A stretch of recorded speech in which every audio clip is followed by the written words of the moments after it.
পৌর পরিষেবা চালু থাকবে, দাবি চেয়ারম্যানের।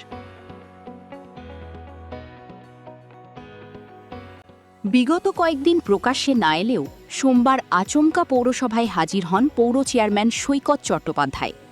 খবর ছড়িয়ে পড়তেই তাকে ঘিরে বিভিন্ন প্রশ্ন নিয়ে হাজির হয় সংবাদ মাধ্যম। চেয়ারম্যান জানান, অনাস্থা নিয়ে তিনি এই মুহূর্তে ভাবছেন না। একই সঙ্গে কর্মীদের বেতন এবং অবসরপ্রাপ্ত কর্মীদের পেনশন সংক্রান্ত নথিতে তিনি সই করেছেন বলেও দাবি করেন। তার বক্তব্য, আগামী ২১ তারিখের মধ্যে যাতে কর্মী ও অবসরপ্রাপ্তরা তাদের প্রাপ্য পান, সেই প্রক্রিয়া চলছে।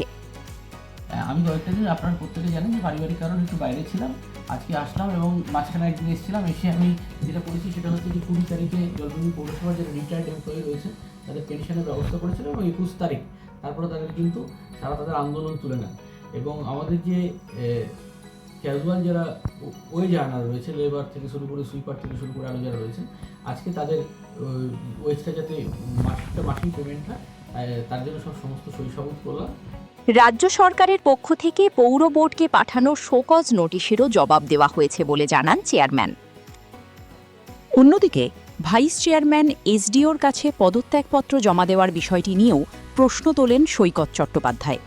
তার দাবি, পৌর আইন অনুযায়ী এসডিওর কাছে ভাইস চেয়ারম্যানের পদত্যাগ বৈধ নয়।